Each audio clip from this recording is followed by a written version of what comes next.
Sometimes a story is just a story, but more often than not, they are a lesson cloaked in entertainment. The stories I share here are definitely the latter. Some are fact, some are fiction, all are beneficial. Hello, my name is Earl Breon, and you are listening to the Leadership Chronicles. Today's story is titled Breaking the Law. The date is October 1st, 2017. An estimated 22,000 people have gathered for the Route 91 Music Festival in Las Vegas, Nevada.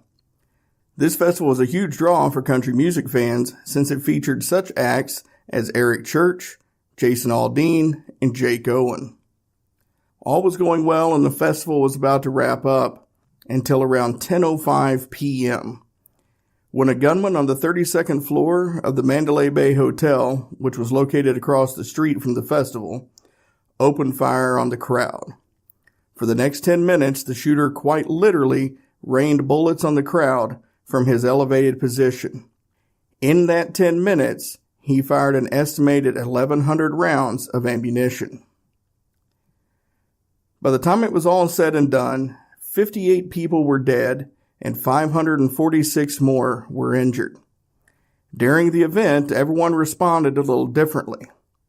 Some justifiably cowered in fear with loved ones. Some began administering first aid as best they could. Some unfortunately tried to use the event to elevate their social media status.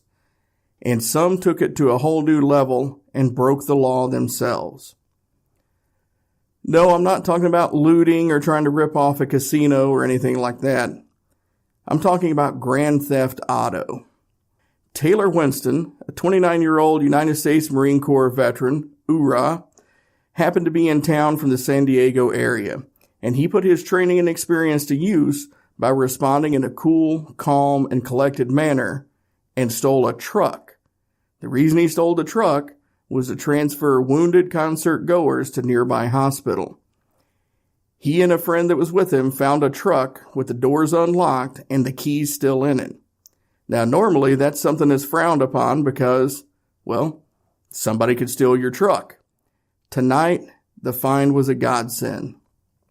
Taylor said of the event, "The first one we tried had the keys sitting right there.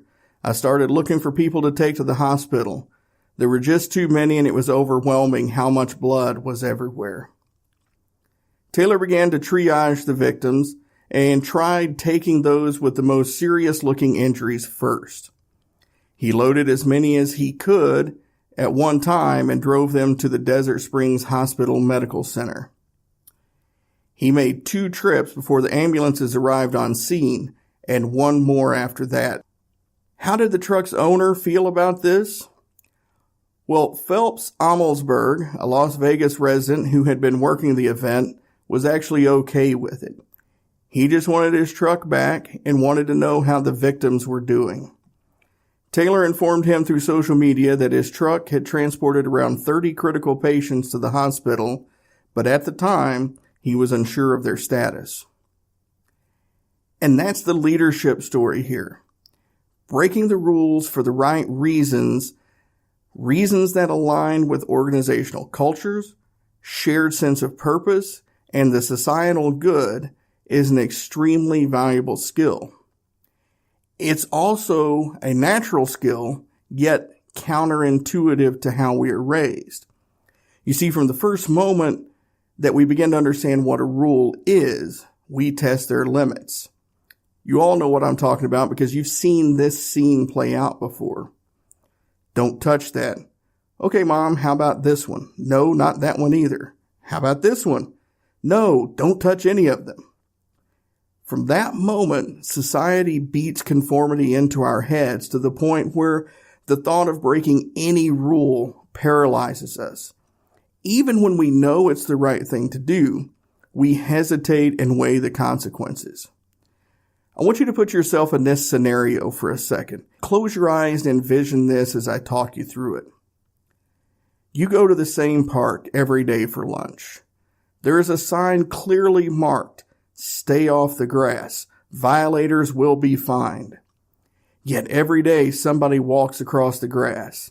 Their lack of care for the rules actually pisses you off a little bit each time. You'd never break the rules. You're a good person. Then, one day while eating your sandwich, you see an elderly person cut across the grass. About halfway across, they clutch their chest and cry out for help, and then they collapse. How do you react? Well, if we're being honest, for many folks, the first reaction is, "That'll teach you to walk on the grass," followed very quickly by an urge to take action. But something holds you back. The sign is still there. Do I risk being fined? Is the person really having a life-threatening issue? Maybe I just call 911 and stay off the grass.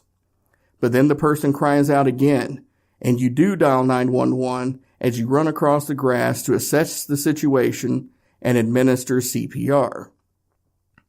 Now, had this happened in the office space, you would likely have reacted almost immediately. But the presence of a rule made you hesitate. Maybe it was briefly, but you still hesitated. You decided that the consequence for breaking the rule was worth saving a life. Then, you were shocked to find out that there was no consequence to breaking the rule. Why? Because you broke the rules the right way. You did it in a manner consistent with societal norms and were actually rewarded for it. Maybe the reward was just satisfaction. Maybe you actually make the news, but you realize that all that hesitation was for nothing. All right, now it's time for some growth questions. Are you comfortable breaking the rules? If not, why not? Are you in tune with your organization's culture and values enough to identify if breaking the rules is consistent with them? How would you react to a teammate if they broke the rules? What sorts of questions would you ask them to find out why they did it? Can you see the value in breaking rules for the right reasons? And how many times have you let the presence of a rule keep you from making the right decision? Well, ladies and gentlemen, there it is. A story about breaking the law that hopefully you'll never have to face, and a scenario that you could easily find yourself in, followed up by some growth questions. Thank you for listening to this episode of the Leadership Chronicles. To continue the discussion, find me on Twitter at Earl_Breon, Facebook at facebook.com/laymanleadership, all one word, or email me at podcast@earlbreon.com.